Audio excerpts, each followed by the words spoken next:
disarankan oleh Gusti Surya Wicaksono itu yang di Langenarjo itu untuk memberikan penjelasan historis kronologis mulai dari sejarah Wiradiningrat, kemudian sejarah kepemilikan tanah Sriwijaya.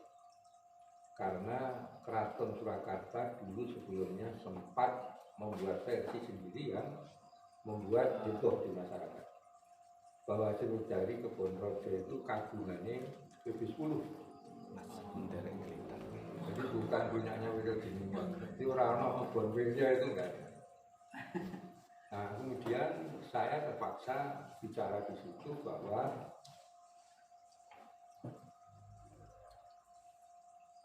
Raden Mas Tumenggung Wiradiningrat itu membeli sebidang tanah Red Pankes Gendong Berponding nomor 295 itu dari seorang Belanda bernama Yohanes Guslar seharga 65.000 gulden.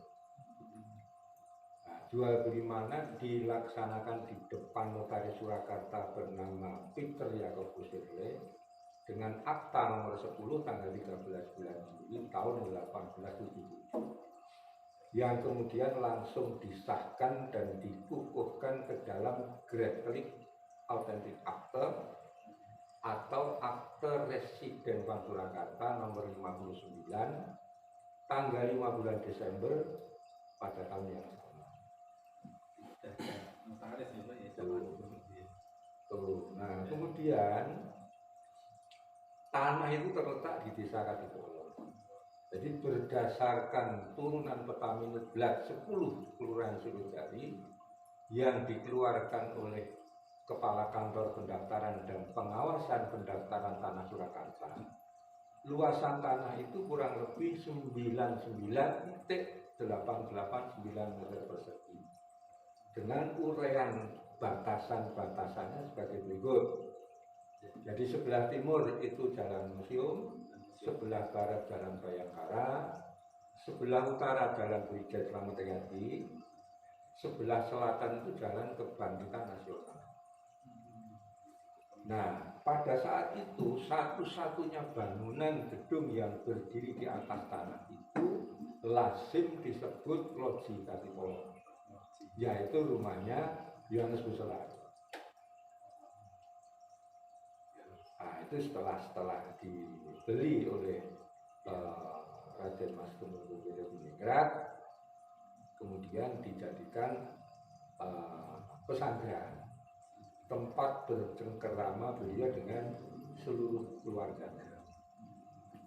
Nah, pada saat itu belum ada PB10, Pak. Itu masih zaman PB9. PB10 pada waktu itu masih usia 11 tahun. Beliau lahir tahun 1866, terlahir dengan nama Bendoro Raden Mas Gusti Sayyidin Marikuwoso.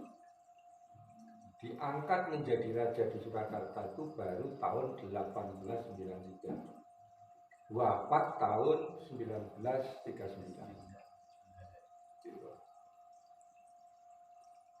Nah, berikutnya, siapakah sebetulnya sosok Wiradiningrat? Kan kontroversi. Kok dia itu bisa beli tanah cuman abdi dalam, kok kan ada versi seperti itu. Nah, Wiradiningrat itu adalah anak kelima dari Kanjeng Raden Adipati Sosronegoro, Patih dalam Sunan Pakubono ke-9 yang termaksud yang dimakamkan di Astana Malang Surakarta.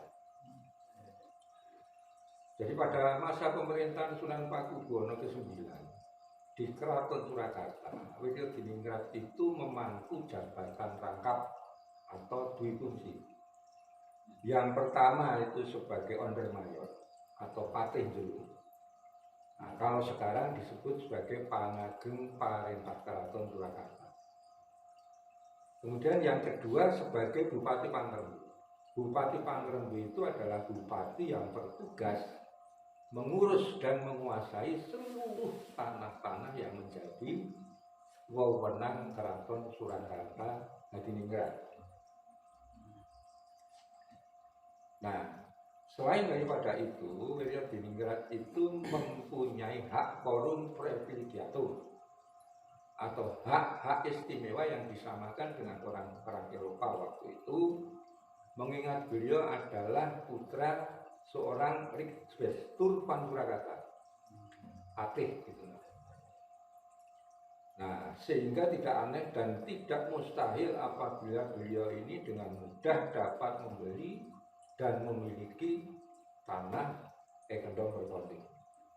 Nah, jadi di sini sudah jelas dan terang benderang, lus klarius, bahwa almarhum Wiradiningrat itu membeli tanah itu atas kemauannya sendiri, menggunakan uangnya sendiri, dan dipergunakan untuk kepentingannya sendiri beserta keluarga. Nah, 17 tahun kemudian, tahun 1893 ini di Surakarta terjadi peralihan kekuasaan dari Pakubono ke-9 beralih kepada putranya Pakubono ke-10. Nah, pada era Pakubono ke-10 itulah baru muncul Taman Cerita. Nah, ini masyarakat Solo nggak ada yang tahu. Keraton sendiri juga tidak menyimpan dokumen-dokumen itu karena apa? Memang ini tanah bukan milik keraton, bukan milik Swapraja, bukan milik raja pribadi, dan juga bukan milik privat. Ini adalah milik pribadi Wiradiningrat berdasarkan akte-akte yang sudah kami jelaskan itu. Nah, Taman Sriwijaya itu lahir tahun 1901. Lahan ini sudah ada tahun 1877. Jadi zamannya itu sudah berbeda. Jadi berdasarkan akte jual beli itu, kalau orang mengatakan bahwa Wiradiningrat itu adalah utusan raja, loh, di dalam akte jual beli itu harus jelas. Jadi saya sudah berulang kali sharing dengan Budi Puger sebagai pemageng Sono Pustoko bahwa zaman dulu itu administrasinya luar biasa. Hukum administrasi itu sebetulnya peninggalan kolonial. Ya, itu ada surat perintah kerja terang dawuh dalem sampeyan dalem Pakubono marang Manira Wiradiningrat. Jadi ketika yang Wiradiningrat itu seandainya beliau ini memang utusan raja, dia datang ke notaris itu bukan atas kemauannya sendiri. Nah, di dalam akte jual beli itu kan datang di hadapan saya notaris X, kemudian pada hari, tanggal, bulan, tahun, nama, gitu loh, alamat. Kalau sekarang ya nomor hidup, KTP dan sebagainya. Dalam hal ini bertindak untuk dan atas nama Sri Susuhunan Pakubono untuk membeli bla-bla-bla. Jadi raja tidak perlu datang ke notaris. Dia dawuh Pak, perintah melalui Pengageng Sono Wilopo atau melalui patih kan kepada, nah ini surat perintahnya, pinjiko duit yang dapatkan, kue budal yang notaris. Jadi di dalam akte notaris jual beli itu di situ disebutkan bahwa saya bertindak untuk dan atas nama Sri Susuhunan untuk membeli. Setelah semua ditandatangani, ini balik kepada yang utus Pak. Mana nggak berapa lah. Nah, itu sampai ke kenapa itu bisa dipinjam? Itu untuk proyek komersil. Taman Sriwijaya itu memang bolehlah dianggap itu milik Dewi Sri. Tapi pertanyaannya, Sriwijaya itu ada dibangun di atas tanah siapa? Itu masyarakat tidak tahu, Pak. Gitu loh. Nah, sehingga ketika Indonesia merdeka tahun 1945, mulai dari tukang sapu sampai wali kota Solo itu, tahunya Kebon Rojo itu punya keraton. Jadi setelah NKRI berdiri, semua aset milik keraton, bukan hanya Solo, sak Indonesia itu diambil alih. Termasuk salah satunya di Solo itu pengelolaan terhadap kebun. Karena di sini ini simbolnya ratu. Kebun Rojo itu tegese Sriwidari itu kagungannya ratu. Duduk kebun Wirya, Pak. Hari kan saya tersinggung, Pak. Wah, ya berarti kan yangku itu kan pemalas, Pak. Kan kurang ajar, Pak. Baru dokumen saya oke.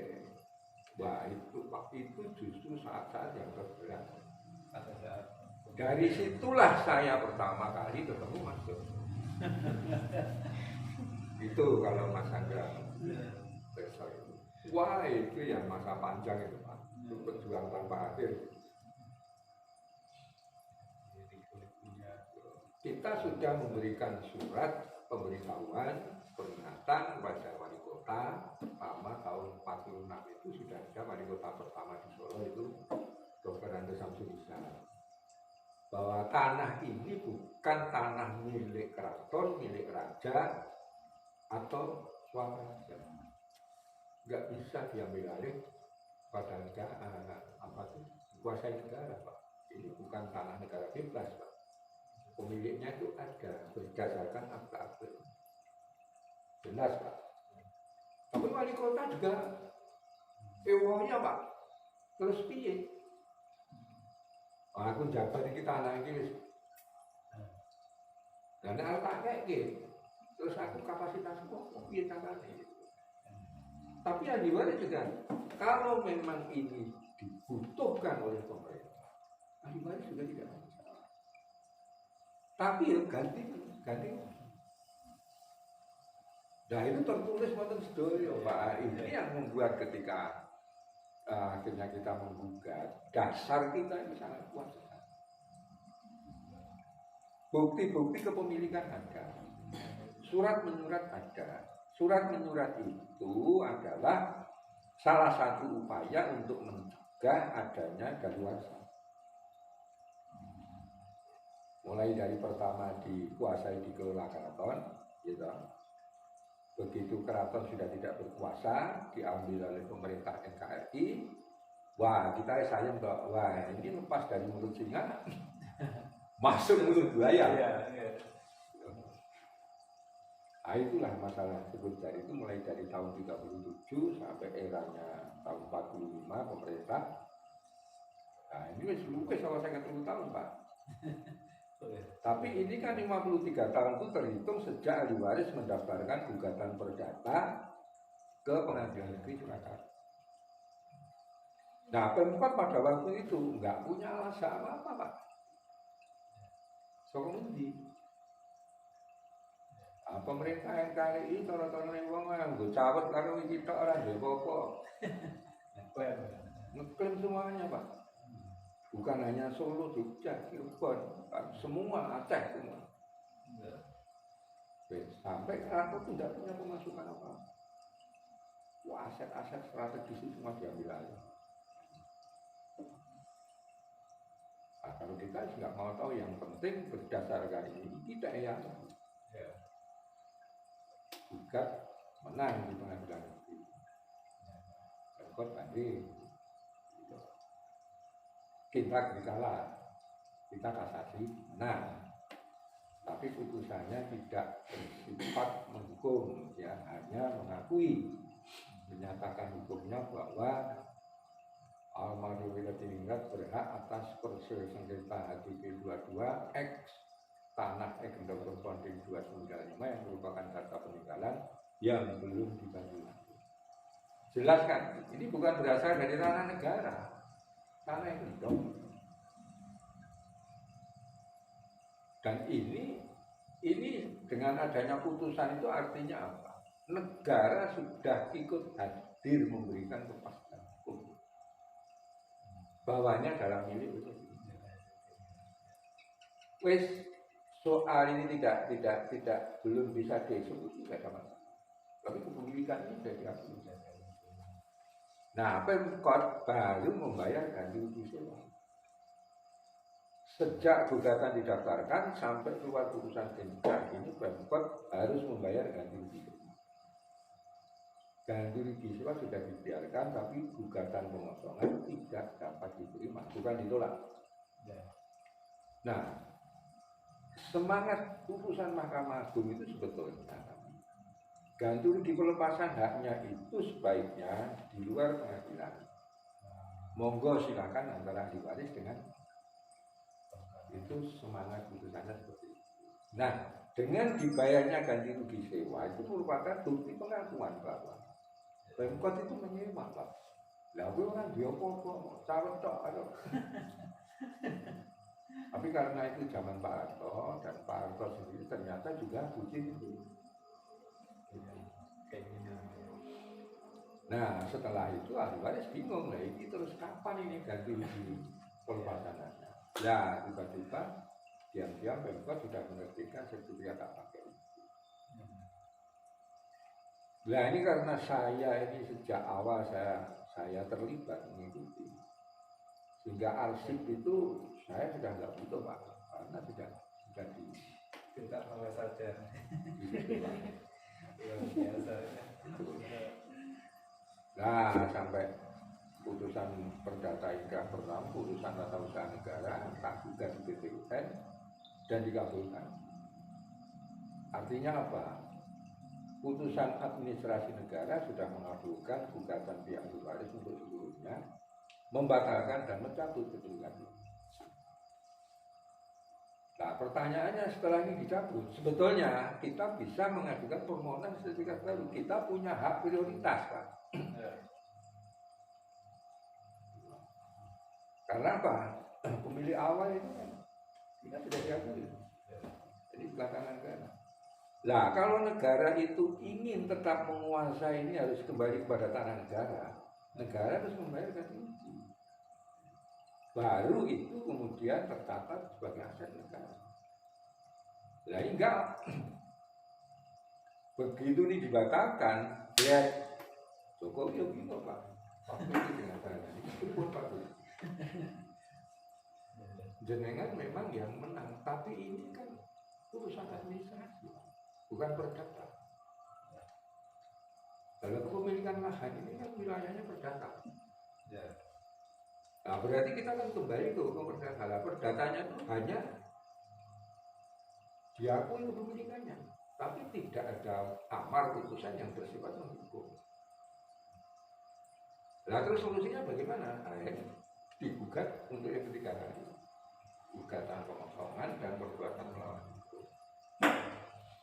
Tapi untuk sampai kepada putusan pembatalan itu selesai Pak, wah ini orang jari ya Pak.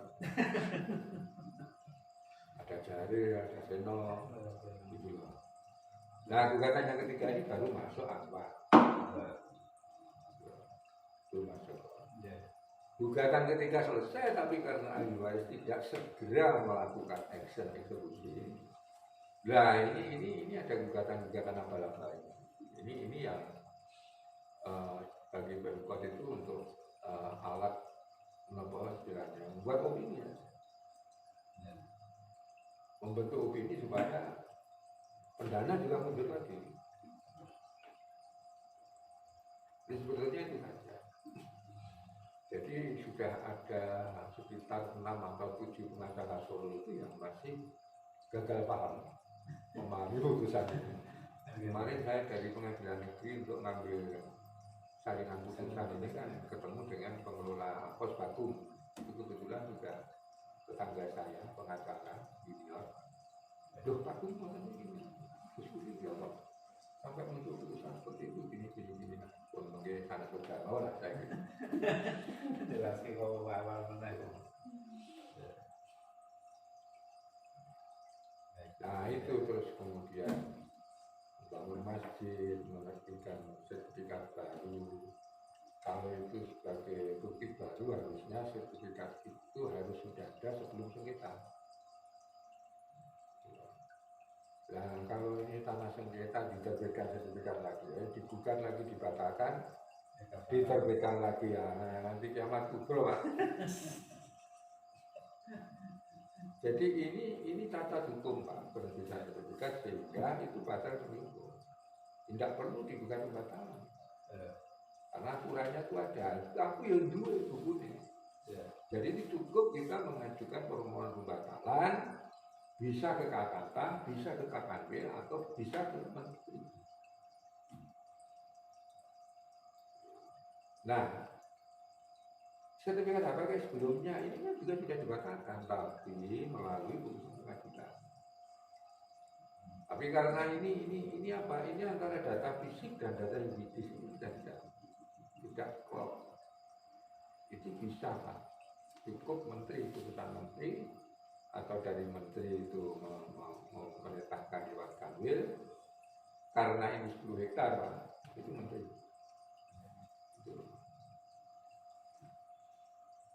Nah, masalahnya menteri juga gede karena kalau ini nanti dibatalkan itu dieksekusi Pak,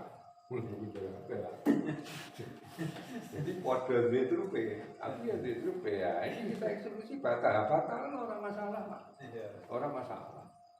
Itu kaget sih mau saya batal nek wani. Orang kok nek dibatal yang batalkan pengadilan. Bangunan nek wani. Oh, setiap saat itu setelah eksekusi putusannya masih hidup berlaku.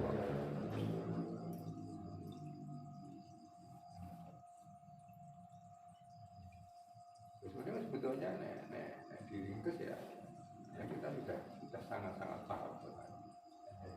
Jadi kronologis konstruksi hukumnya itu seperti apa? Jadi sekarang pesannya ya tinggal kita eksekusi malam ya Pak. Eksekusi itu sebetulnya salah satu upaya untuk mempercepat proses. Karena dengan dieksekusi ini kan mereka pasti nanti akan merapat.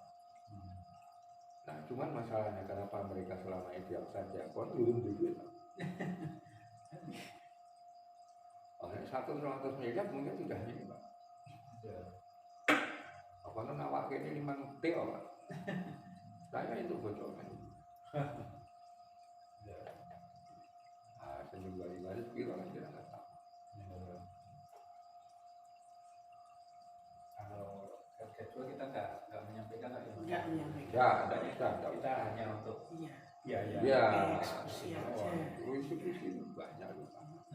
Jadi ternyata saya ketemu dengan beberapa advokat senior di Solo. Pengacara yang ada di Solo itu Pak, hanya sedikit sekali yang pernah menangani kasus perdata itu, mulai dari pengadilan negeri, pengadilan tinggi, kasasi, PK sampai dengan eksekusi. Apalagi eksekusi lahan seluas ini. Jadi ketika mereka ditanya biaya, ya mereka itu juga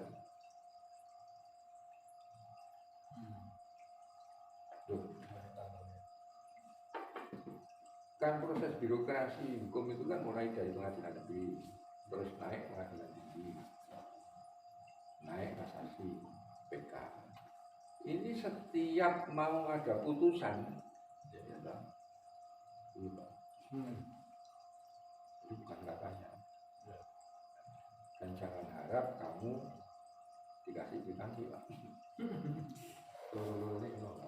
Nah, apalagi yang terakhir ini. Begitu putusan itu sudah menangkan kita, syukur alhamdulillah, saya syukur menjium. Nah, tahap berikutnya saya minta penetapan supaya ketua pengadilan negeri memanggil Pemkot dan menegur dalam 1x8 hari agar Pemkot segera melaksanakan putusan dengan dibayar untuk menghindari upaya makar. Penetapan aman itu 1,5 M. Kalau biaya administrasi di pengadilan itu kecil Pak. Hanya berapa sih? Karena pengadilan negeri itu nanti aksesnya juga pengadilan tinggi. Pengadilan tinggi, kamar perdata. Nah, jadi jangan berpikir itu hanya pengadilan negeri Pak. Nah, penetapan amannya, yang kedua penetapan sifat. itu kan harus dimohon. Surat penetapan itu yang berhak menerbitkan itu Ketua Pengadilan Negeri. Putusannya itu Mahkamah Agung, Pak. Ketika itu nanti eksekusi, itu menjadi kewenangan penuh dari seorang Ketua Pengadilan Negeri. Nah, kalau kita nanti itu mau melibatkan aparat, ketika ini harus dipaksa, itu dipaksa. Nah, aparat, kamu butuh berapa?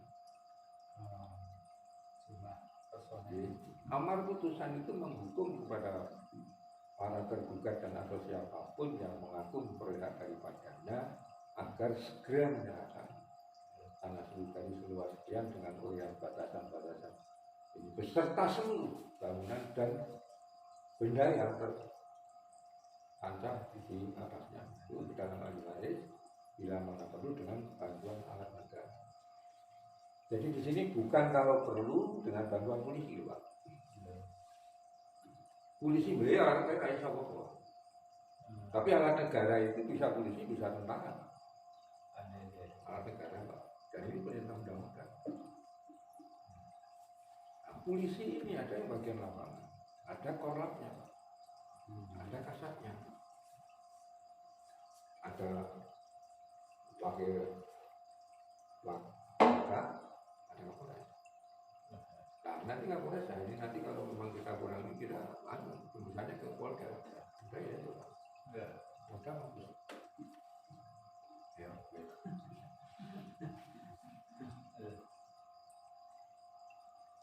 nah, jadi di berita acara itu jelas 3.000 personel. Kemudian kita nanti harus menyiapkan truk gudang sementara untuk mengangkut di dalam. Itu intinya hanya mengosongkan seluruh komunik beserta segala milik harta miliknya yang di situ PKS. Itu sebenarnya kan nggak seberapa juga. Nah itu harus diamankan, Pak. Dan harus benar-benar sudah bersih, dikasih waktu 1 kali 5 hari. Nah, sementara itu nanti itu diambil dari situ, disimpan di gudang.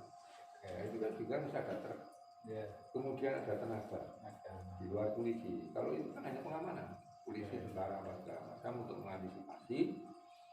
Tapi kalau pemerintah kan nggak punya anggaran, Pak, untuk mengerahkan massa.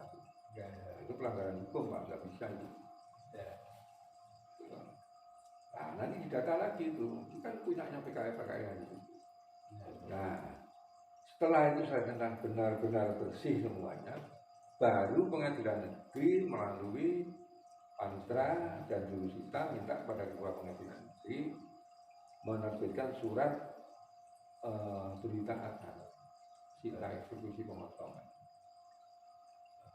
Begitu ditandatangani, diberikan kepada ahli waris, sudah agri, Pak. Nah, sejak saat tersebut itu sudah milik ahli waris. Barang siapa masuk tanpa izin tidak apa. Jangan main-main kalau itu. Nah, atas dasar putusan-putusan pengadilan yang sudah berkekuatan hukum tetap, dikuatkan lagi dengan surat berita acara eksekusi pengosongan lahan, itu kita mengajukan permohonan penerbitan sertifikat baru ke BPN. Nah, tanah itu kan berasal dari Undang Berponding.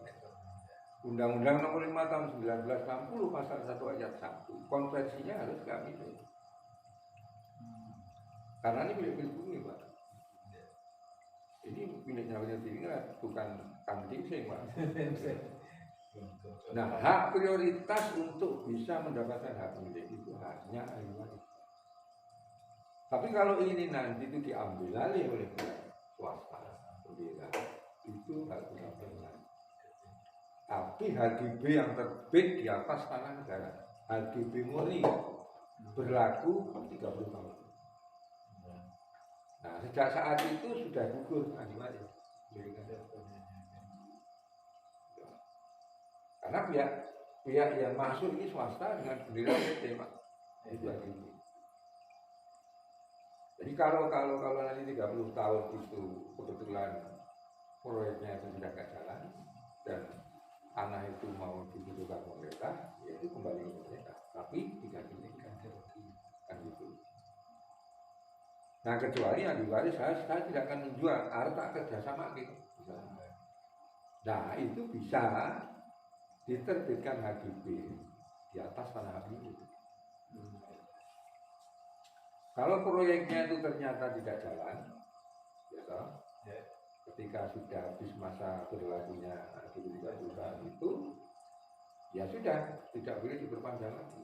Nah, ini kembali lagi.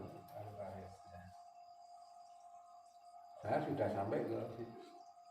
Jadi data-data kepemilikan lama itu hanya jadi data aksesoris, Pak. Nah karena ini saya berproses di pengadilan. Itu seperti itu. Nah kalau tidak ada data-data ini bagaimana saya bisa buka di pengadilan, Pak, dan dimenangkan? Dasar ngopo. Jadi pada waktu gugat pertama itu Pemkot sanggani ya bingung, Pak. Jadi tanda bukti atas tanah itu sertifikat.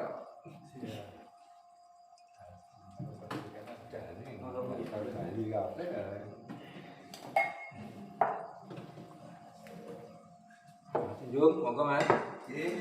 Monggo kundur.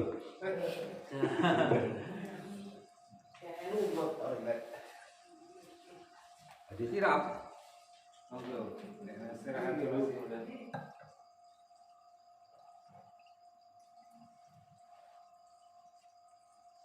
Ini tulang sapi itu.